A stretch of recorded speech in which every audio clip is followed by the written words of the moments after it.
بسم اللہ الرحمن الرحیم۔ اللہ کے نام سے جو رحمان اور رحیم ہے۔ وَلَقَدْ يَسَّرْنَا الْقُرْآنَ لِلذِّكْرِ فَهَلْ مِن مُدَّكِرٍ، ہم نے اس قرآن کو نصیحت کے لیے آسان ذریعہ بنا دیا ہے، پھر کیا ہے کوئی نصیحت قبول کرنے والا؟ اعوذ باللہ من الشیطان الرجیم، بسم اللہ الرحمن الرحیم۔ یومئذ لا تنفع الشفاعة الا من اذن له الرحمن ورضی له قولا، يعلم ما بين أيديهم وما خلفهم ولا يحيطون به علما، وعنت الوجوه للحي القيوم وقد خاب من حمل ظلما، ومن يعمل من الصالحات وهو مؤمن فلا يخاف ظلما ولا هضما،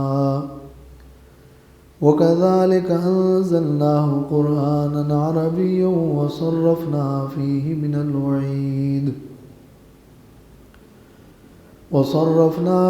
من الوعيد لعلهم يتقون أو يحدث لهم ذكرا، فتعالى الله الملك الحق، ولا تعجل بالقرآن من قبل أن يقضى إليك وحيه وقل رب زدنی علما۔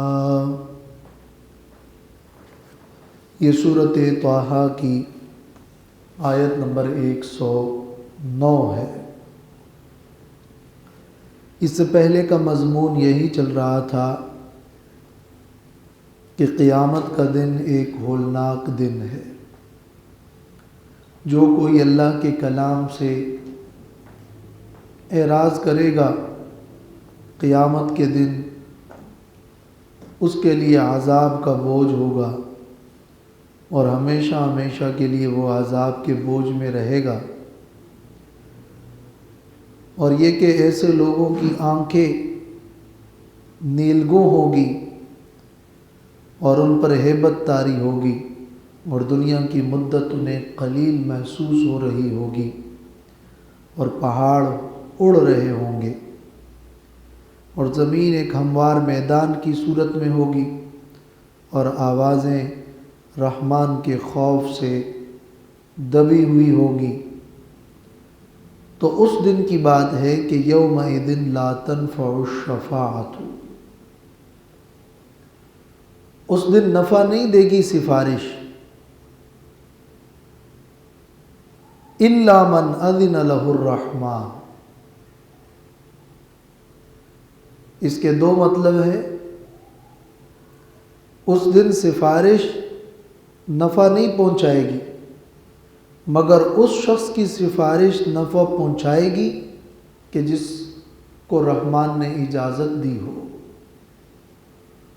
وَرَضِيَ لَهُ قَوْلًا، اور جس کی بات پر رحمان راضی ہو، جس کے قول پہ اللہ راضی ہو اور جس کو رحمان نے اجازت دی ہو، بس وہی سفارش کر سکے گا، اور کوئی سفارش نہیں کر سکے گا۔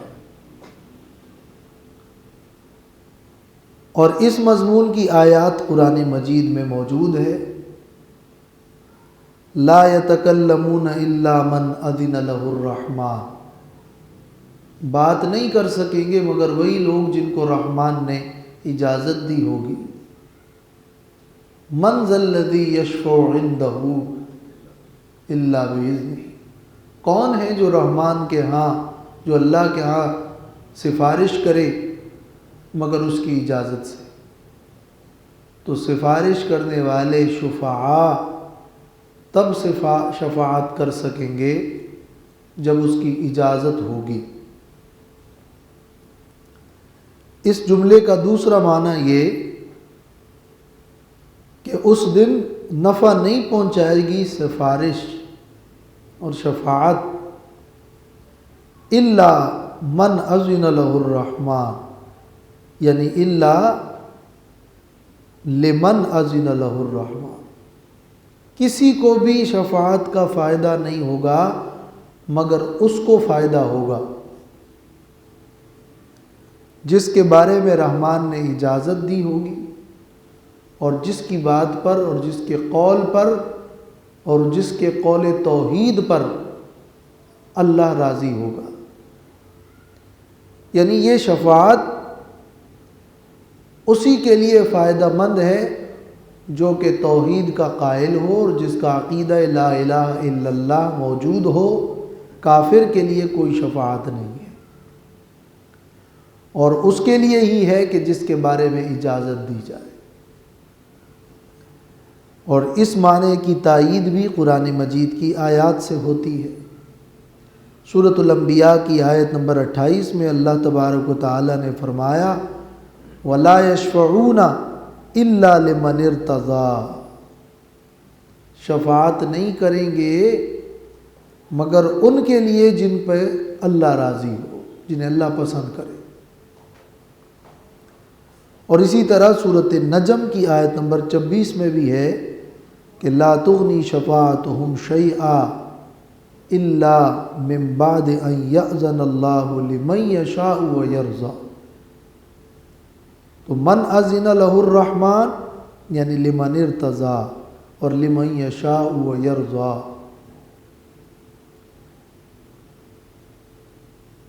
ان دونوں مطلبوں کے حساب سے معنی واضح ہے کہ شفاعت ثابت ہے اللہ تبارک و تعالیٰ کی اجازت سے، اور شفاعت ثابت ہے اس کے حق میں کہ جو مومن ہوگا، کافر کے لیے کوئی شفاعت نہیں ہوگی۔ لفظ شفاعت شین فا عین، یہ شفع اور شفع مقارنۃ الشیئین کو کہتے ہیں، دو چیزوں کا مل جانا۔ شفع جفت کو کہتے ہیں، والشفع والوتر، طاق کو کہتے ہیں وتر، جفت کو کہتے ہیں شفع۔ شفع کا معنی ملنا، انضمام، ملنا۔ تو طاق عدد کے ساتھ دوسرا عدد ملتا ہے تو وہ جفت بنتا ہے۔ اور حق شفع بھی یہی ہوتا ہے کہ اپنی زمین کے ساتھ اس دوسری زمین کو ملانا ہوتا ہے۔ تو لغت کے اندر شفاعت کا مطلب یہ ہے کہ کسی تک رسائی حاصل کرنا اور کسی کے ساتھ مل جانا اور اس کی بنیاد پر اپنا کام نکالنا، اور اس کو اردو میں سفارش کہتے ہیں۔ شریعت کی اصطلاح میں ہی سوال التجاوز عن الذنوب من الذی وقع الجنایۃ فی حقہ۔ علامہ جرجانی نے کتاب التعریفات میں لکھا ہے کہ یہ سوال کرنا کہ گناہوں سے درگزر کیا جائے، کسی کو معاف کیا جائے، باوجود اس کے کہ اس کے حق میں جنایت اور جرم ثابت ہو چکا ہے، لیکن اب یہ سوال کرنا کہ اس کے ساتھ درگزر والا معاملہ ہو تو یہ شفاعت کہلاتا ہے۔ کسی کے دنیاوی یا اخروی فائدے کے لیے یا کسی سے کوئی ضرر اور مصیبت دور کرنے کے لیے واسطہ بن جانا شفاعت کہلاتا ہے۔ یہ شفاعت ایک تو دنیا میں ہے۔ دنیا میں شفاعت یہی ہے کہ آپ کسی کے لیے کسی سے کہتے ہیں اور اپنی منزلت اور اپنے مقام کو اور اپنی زبان کو اور اپنے قول کو اور اپنے منصب کو استعمال کرتے ہوئے کسی سے کہتے ہیں کہ فلاں کا کام ہو جائے یا اس سے ضرر دور ہو جائے۔ یہ سفارش دنیاوی ہے۔ یہ دنیاوی سفارش کی بھی شریعت میں دو قسمیں ہیں۔ مطلقاً سفارش کوئی گناہ کی بات نہیں ہے، بلکہ کسی اچھے کام کے لیے، کسی جائز کام کے لیے اور کسی مستحق کے لیے سفارش کرنے کا بڑا اجر و ثواب ہے۔ اور اس کو شفاعتاً حسنتاً کہا جاتا ہے۔ من یشفع شفاعتاً حسنتاً یکن لہ نصیب منہا، جو کوئی اچھی سفارش کرے گا اس کے لیے اس کا ثواب ہے۔ اور کسی غیر مستحق کے لیے سفارش کرنا یا کسی ناجائز کام میں سفارش کرنا، یہ شفاعت سیئہ ہے اور یہ گناہ ہے۔ یہ تو دنیا میں سفارش اور شفاعت کی بات ہے، لیکن شفاعت اخرویہ کا ذکر جو یہاں ہو رہا ہے، اس کا مطلب ہے کہ آخرت میں وہ لوگ جو کہ گناہگار ہیں اور ان کے لیے اللہ تعالیٰ کے محبوبین انبیاء علیہم السلام، اولیاء اور صالحین ان کے لیے شفاعت کرے اور اللہ تعالیٰ سے سوال کرے، اللہ سے دعا کرے کہ اللہ ان کو معاف فرما۔ یہ شفاعت آخرت میں ثابت ہے اور متواتر احادیث سے ثابت ہے، اور یہ جو آیت ہے اس سے بھی ثابت ہے۔ لیکن شرط یہ ہے کہ یہ شفاعت اس کے لیے ہوگی جو کہ کافر نہ ہو اور مومن ہو۔ یہ شفاعت گناہگاروں کے لیے ثابت ہے، لیکن مشرکین کے لیے، کفار کے لیے کوئی شفاعت نہیں ہے اور شفاعت کا کوئی فائدہ نہیں ہے۔ دوم، یہ شفاعت اللہ تبارک و تعالیٰ کی اجازت سے ہی ہوگی۔ یہ کوئی ایسی شفاعت نہیں ہے کہ اللہ تعالیٰ ان محبوبین سے معاذ اللہ مجبور ہوگا یا اللہ ان کی محبت میں مغلوب ہوگا اور اللہ پر یہ کوئی ایک جبر ہوگا کہ وہ ان کی اس شفاعت کو ضرور قبول کریں، بلکہ جو بھی سفارش ہے وہ اللہ کی مشیت اور اللہ کے ارادے پر موقوف ہے، اللہ کی اجازت سے ہوگی۔ ایسا بالکل نہیں ہے اور نہ اللہ کی شان کے لائق ہے، اور یہ بات بھی مشرکانہ ہے کہ اگر اللہ سفارش قبول نہ کرے تو معاذ اللہ اللہ کو کوئی رنج ہوگا۔ نہیں، اللہ کو کوئی نقصان پہنچے گا؟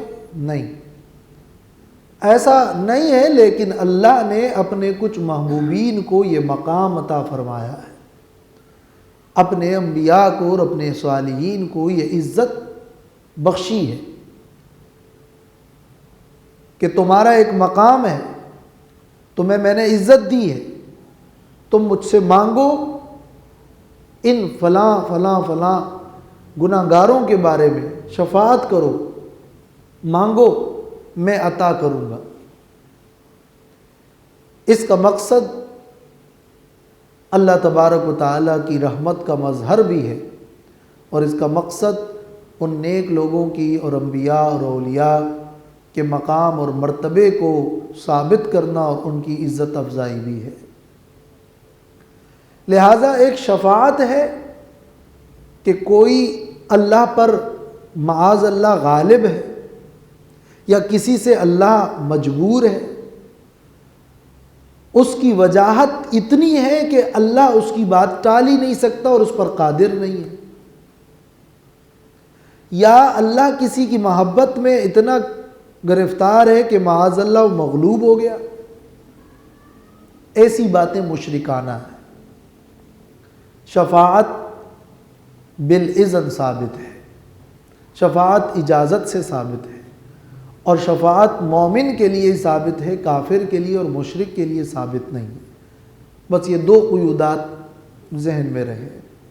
باقی عظیم مقام شفاعت کبریٰ کا اور شفاعت عظمیٰ کا نبی کریم صلی اللہ علیہ وسلم کو حاصل ہے، اور تعجیل الحساب کہ حساب جلد شروع ہو جائے، اس کے لیے نبی صلی اللہ علیہ وسلم کی شفاعت ثابت ہے۔ گناہگاروں کے لیے، کبیرہ گناہ والوں کے لیے شفاعت ثابت ہے، درجات کی بلندی کے لیے شفاعت ثابت ہے، مومنین کی شفاعت ثابت ہے، قرآن اور روزے کی شفاعت ثابت ہے۔ یہ شفاعت قرآن مجید کی روشنی میں ثابت ہے۔ یہاں جس شفاعت کی نفی کی جا رہی ہے اور ساتھ میں اس کے پھر شرائط کے ساتھ جو ثبوت اس بات کیا جا رہا ہے، اس سے شفاعت کا مسئلہ واضح ہو رہا ہے۔ یومئذ لا تنفع الشفاعۃ الا من اذن له الرحمن، اس دن نفع نہیں پہنچائے گی شفاعت مگر اس کو کہ جس کے بارے میں رحمان اجازت دے، یا مگر اس کی شفاعت ہی فائدہ دے گی جس کو رحمان اجازت دے۔ وَرَضِيَ لَهُ قَوْلًا، اور جس کے بارے میں رحمان راضی ہو کسی قول پر۔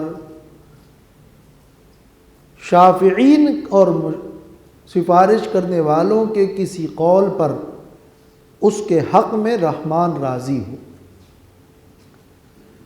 اور یا اس شخص کی بات پر رحمان راضی ہو جس کی شفاعت کی جا رہی ہے۔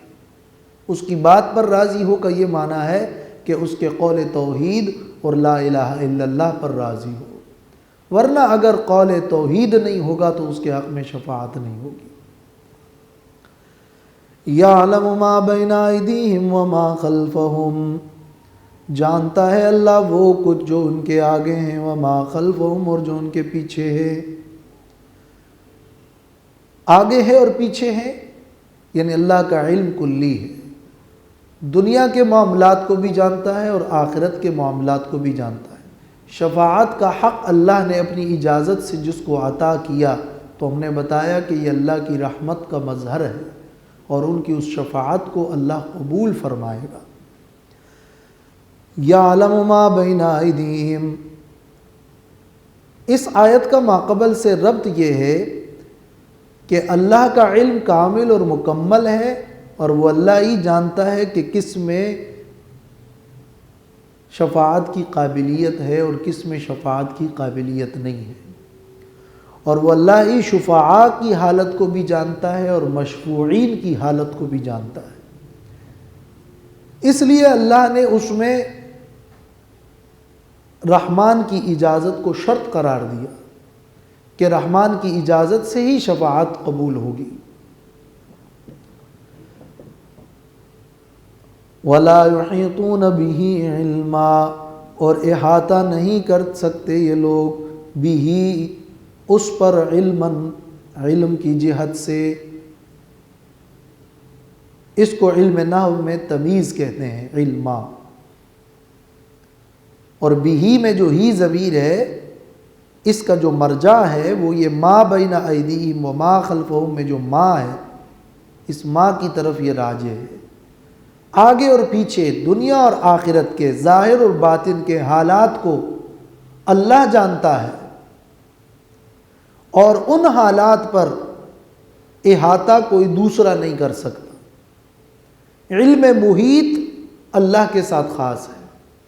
انبیاء اور اولیاء اور ملائک ان کا علم بہت عظیم علم ہے، لیکن علم محیط نہیں ہے۔ وَلَا يُحِيطُونَ بِهِ عِلْمًا، اور جب علم محیط نہیں ہے، علم کلی نہیں ہے، اللہ کے علم کے برابر علم نہیں ہے، تو اللہ نے اذن رحمان کو شفاعت میں شرط قرار دیا۔ اس آیت کا ماقبل سے ربط بھی ہے، اور اس میں اللہ تعالیٰ کے علم کلی اور علم محیط کو بیان کیا جا رہا ہے۔ بعض مفسرین نے بھی کی ضمیر اللہ کی طرف راجع کی ہے کہ یہ لوگ اللہ کا احاطہ نہیں کر سکتے۔ وَعَنَتِ الْوُجُوهُ لِلْحَيِّ الْقَيُّومِ، اور تابع ہوں گے چہرے اس ذات کے جو زندہ ہے، اس ذات کے جو منتظم ہے، القیوم جو انتظام والا ہے۔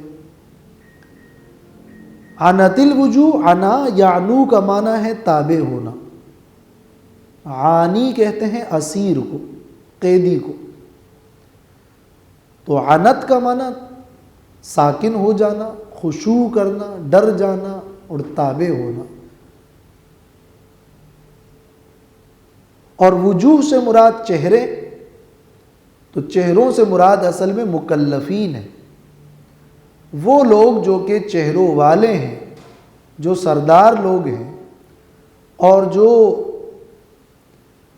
وجوہ والے ہیں، وہ سب تابع ہو جائیں گے حی و قیوم ذات کے، ان کا اختیار ختم ہو جائے گا۔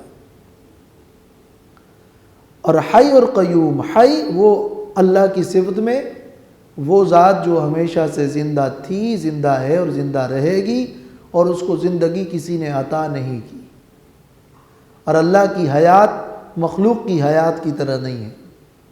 اور قیوم جو خود قائم بھی ہے اور تمام مخلوق کو اس نے قیام بخشا ہے، یہ انتظام والا ہے۔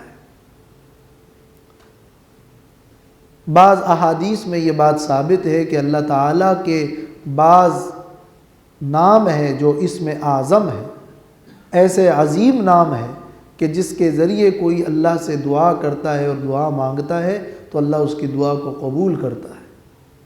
تو ایک روایت میں یہ ہے کہ وہ اسم اعظم سورۃ البقرہ اور سورہ آل عمران اور سورۃ طٰہٰ میں موجود ہے۔ تو وہ مشترک نام جو ان تینوں میں موجود ہے وہ الحی القیوم ہے۔ وَقَدْ خَابَ مَنْ حَمَلَ ظُلْمًا، اور تحقیق کے ساتھ ناکام اور نامراد ہو گیا وہ جس نے ظلم کا بوجھ اٹھایا، جس نے شرک کا بوجھ اٹھایا۔ شرک والا کامیاب نہیں ہو سکتا، وہ تو ناکام ہی ہوگا۔ اور باقی دوسرے گناہوں کا بوجھ اٹھانے والا بھی نامراد ہے، الا یہ کہ اللہ چاہے گا تو معاف کر دے گا، لیکن شرک کی تو مغفرت نہیں ہوگی۔ وَمَن يَعْمَلْ مِنَ الصَّالِحَاتِ وَهُوَ مُؤْمِنٌ، اور جو کوئی عمل کرے گا نیک اعمال میں سے، وَهُوَ مُؤْمِنٌ، حال یہ ہے کہ وہ مومن ہو، فَلَا يَخَافُ ظُلْمًا وَلَا هَضْمًا، تو وہ نہیں ڈرے گا ظلم سے، زیادتی سے، ولا ہضما، اور نہ کمی سے، نہ اسے خطرہ ظلم کا ہوگا نہ خطرہ ہضم کرنے کا ہوگا۔ کیا مطلب؟ یعنی نہ ان پر تو گناہوں کو لادا جائے گا۔ ظلمہ کا معنی یہاں ہے بالزیادت فی السیئات، کہ ان کے گناہوں کو مزید بڑھایا جائے، اس پر ظلم کیا جائے، اس پر زیادتی کی جائے۔ اور ولا ہضما یعنی بالنقصان من حسناتہ، کہ اس کے نیکیوں میں سے کچھ کم کر دیا جائے، ایسا کوئی خوف نہیں ہوگا۔ وہاں تو فیصلہ بالکل میرٹ پہ ہوگا، اور وہاں تو فیصلہ انسان کے ایمان اور اعمال صالحہ کی بنا پر ہوگا۔ تو اگر ایمان ہے اور اعمال کی کچھ کمزوریاں اور کوتاہیاں ہیں تو رب تعالیٰ نے چاہا تو معاف کر دے گا، اور کسی شفاعت کرنے والے اللہ کے محبوب نے شفاعت کر دی تو اللہ معاف کر دے گا اور شفاعت کو قبول فرمائے گا۔ لیکن اصولی طور پر وہ پھنس گیا کہ جس کے بارے میں کوئی شفاعت نہ ہوئی اور جس کا کوئی عمل صالح نہ ہوا اور وہ گناہوں میں گرفتار تھا، تو اپنے گناہوں کی سزا کا بوجھ اٹھائے گا۔ اور اگر مشرک تھا تو پھر تو مغفرت نہیں ہوگی، نہ اس کے حق میں شفاعت قبول ہوگی۔ فلا يخاف ظلما ولا ہضما، لفظ ظلم جو ہے وہ کہتے ہیں وضع الشیء فی غیر موضعہ، کسی شے کا اس جگہ رکھنا جو اس کا مقام نہ ہو۔ اور یہ کبھی کمی کو بھی کہتے ہیں اور کبھی زیادتی کو بھی کہتے ہیں، اس لیے کہ جو کم ہے وہ بھی اس کا مقام اور محل نہیں ہے، جو زیادہ ہے وہ بھی اس کا مقام اور محل نہیں ہے۔ یہاں ہضما کی مناسبت سے زیادتی مراد ہے۔ کوئی خطرہ انہیں نہیں ہوگا ظلما کہ اس کا سارا حق روک دیا جائے، ولا ہضما اور یہ کہ اس کا کوئی تھوڑا سا حق روک دیا جائے، یہ بھی بعض نے فرق کیا ہے۔ وَكَذَلِكَ أَنزَلْنَاهُ قُرْآنًا عَرَبِيًّا وَصَرَّفْنَا فِيهِ مِنَ الْوَعِيدِ، اور اسی طرح ہم نے نازل کیا ہے قرآن عربی زبان میں۔ یہ قرآن مجید کی طرف ترغیب دی جا رہی ہے، اور قرآن مجید کا مقصد بیان کیا جا رہا ہے کہ وہ مقصد وعد و وعید ہے۔ اس قرآن کے ذریعے سے تمہیں نصیحت ملے۔ کذالک، یہ اصل میں نقص پر عاطف ہے جو پہلے ذکر ہوا ہے۔ جس طرح ہم نے پچھلے واقعات انبیاء کے تمہارے سامنے بیان کر دیے اور موسیٰ علیہ السلام کا بھی یہ واقعہ بیان کیا، اسی طرح ہم نے قرآن کو بھی نازل کیا ہے عربی زبان میں اور واضح زبان میں۔ وَصَرَّفْنَا فِيهِ مِنَ الْوَعِيدِ، اور ہم نے قسم مختلف طریقوں پہ بیان کر دیا ہے اس میں من الوعید، وعید کی باتیں، ڈراوے کی آیات۔ صرفنا کا معنی کیا ہوتا ہے؟ قسم قسم بیان کرنا، مختلف انداز میں بیان کرنا۔ صرف تو اصل میں پھیرنے کو کہتے ہیں نا، صرف یصرف تصریف، یعنی انداز بیان کو پھیر کر، مضامین کو الٹ پلٹ کر کے اور مختلف زاویوں سے، مختلف جہات سے اور مختلف طرز بیان سے اس کو ہم نے بیان کیا ہے۔ یہ صرفنا کے اندر مطلب ہوتا ہے۔ من الوعید، وعید کی باتیں، تنبیہات، کسی واجب کے چھوڑنے پر وعید اور کسی حرام کے کرنے پر وعید، دونوں کے لیے لفظ وعید شامل ہے۔ اس لیے آگے فرمایا جا رہا ہے لعلہم یتقون، تاکہ یہ لوگ بچ جائیں ممنوعات سے، او یحدث لہم ذکرا، یا پیدا کرے ان کے لیے کوئی نصیحت کہ وہ مامورات بجا لائیں۔ یہ وعیدیں اس لیے بیان ہو رہی ہے کہ ان وعیدوں کی وجہ سے ممنوعات سے بچنے کا موقع ملے گا، تو وعید سے بچنے کے لیے وہ حرام سے بچے گا۔ اور او یحدث لہم ذکرا، یا جو ان پر واجب اور لازمی امور ہے اس کو بجا لائے گا تاکہ وعید سے بچ جائیں۔ تو وعید میں جب یہ دو پہلو تھے تو لعلہم یتقون او یحدث لہم ذکرا۔ اسی طرح ہم نے قرآن مجید کی آیات بیان کی ہے اور یہ وعیدیں بیان کی ہے اس لیے تاکہ وہ ڈر کی وجہ سے یتقون بچیں، تاکہ وہ ڈریں اور بچ جائیں۔ او یحدث لہم ذکرا، یا بوجہ وعظ کے ان کے لیے کوئی نصیحت پیدا ہو۔ تو ذکرا میں پھر وعظ مراد ہے اور یتقون میں بوجہ خوف کے۔ اسی طرح کچھ لوگ وہ ہوتے ہیں جنہوں نے کچھ بھی نہیں سنا، اور کچھ وہ ہوتے ہیں جو تھوڑی بہت کوئی بات سن چکے ہیں اور انہیں کچھ پتہ ہے۔ تو ہم یہ آیات مختلف انداز میں بیان کرتے ہیں تاکہ جن کو کچھ نہیں پتہ وہ بچ جائیں ممنوع کاموں سے، اور جن کو کچھ پتہ ہے ان کے لیے دوبارہ ایک یادداشت پیدا ہو۔ او یحدث لہم ذکرا۔ اسی طرح ہم نے یہ وعید اور تنبیہات والی آیات بیان کی ہے لعلہم یتقون، تاکہ پوری طرح وہ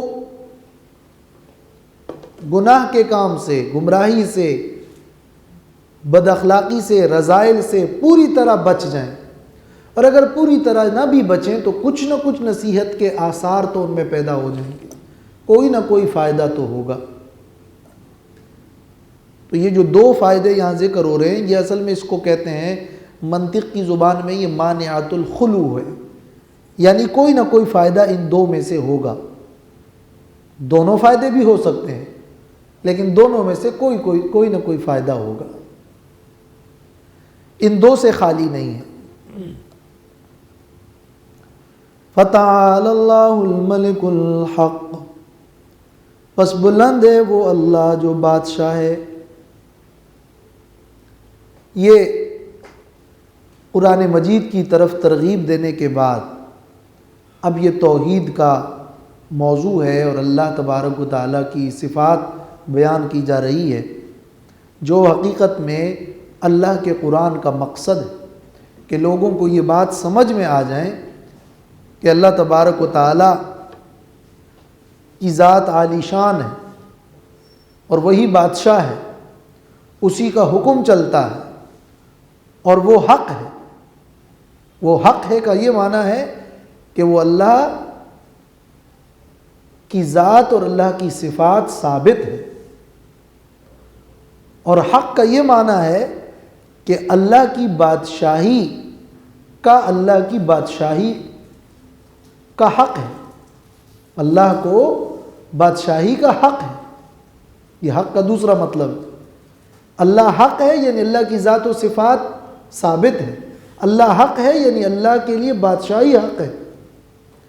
اور اللہ حق ہے کا معنی یہ کہ اللہ اس بات کے لائق ہیں کہ اس اللہ کی وعید سے ڈرا جائے اور اس اللہ کے وعدوں کی امید میں رہا جائے.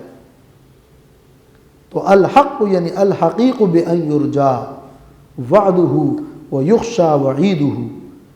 اللہ کے وعد و وعید کی امید رکھی جائے، اس کے اللہ حقدار ہے. یہ الحق کا معنی ہے. تو فتعال اللہ کا ماقبل سے رد کیا ہے کہ پہلے قرآن کی ترغیب، تو اب قرآن کا جو مرکزی اور مقصودی مضمون ہے اس کو بیان کیا جا رہا ہے. اور یہ بھی کہ قرآن اس لیے بیان ہو رہا ہے تاکہ انہیں نصیحت ملے. لیکن اگر کسی کو نصیحت نہیں ملتی تو اللہ بلند و برتر ہے، اللہ کو کوئی حاجت بھی نہیں ہے. فتعال اللہ، تو ماقبل سے یہ پھر بھی مربوط ہے. وَلَا تَعْجَلْ بِالْقُرْآنِ مِنْ قَبْلِ أَنْ يُقْضَى إِلَيْكَ وَحْيُهُ. یہ اب قرآن مجید کے پڑھنے کا ادب بیان ہو رہا ہے. جب قرآن کی ترغیب دی تو قرآن کے پڑھنے کا ایک ادب بیان ہوا کہ جب قرآن پڑھا جا رہا ہو تو آپ خاموشی سے اس کو سنیں. نبی کریم صلی اللہ علیہ وسلم پر جب وحی نازل ہو رہی تھی تو آپ جبریل امین کے ساتھ ساتھ اپنی زبان کو ہلا کر دہراتے تھے اور ساتھ ساتھ میں پڑھتے تھے تاکہ کہیں یہ بھول نہ جاؤں. تو اللہ تعالیٰ نے آپ کو تسلی دی کہ آپ قرآن کے پڑھنے میں جلدی نہ کریں، آپ خاموشی سے سنیں. جب وحی پوری ہو اس کے بعد پھر آپ اس قرآن کو پڑھیں. اور جس طرح سورۃ القیامہ میں اللہ تعالیٰ نے فرمایا لا تحرک بہ لسانک لتعجل بہ ان علینا جمعہ وقرآن. آپ اپنی زبان کو جلدی میں نہ ہلائیں بلکہ آپ خاموشی سے سنیں. اس قرآن کا آپ کے سینے مبارک میں جمع کرنا اور آپ کی زبان سے پڑھوانا یہ میرے ذمہ ہے. تو وہ آیت اس آیت کی تشریح ہے. تو یہ کچھ آداب ذکر کیے جا رہے ہیں قرآن مجید کے. اس کا ایک معنی مجاہد ابن جبر سے مفسرین نے نقل کیا ہے جو کہ عبداللہ ابن عباس رضی اللہ تعالیٰ عنہما کے شاگرد ہیں، کہ اس کا معنی یہ ہے کہ قرآن مجید کے معانی کی آپ اس وقت تک تلقین اور تعلیم نہ دیں جب تک کہ وہی پوری نہ ہو جائیں اور آپ خود اس کو پوری طرح سمجھ نہ لیں. اس وقت تک آپ جلدی میں آگے تعلیم نہ دیں اور اس کے معانی آپ نہ سکھائیں جب تک کہ وہی پوری نہ ہو اور آپ کو اس پر شرح صدر نہ ہو.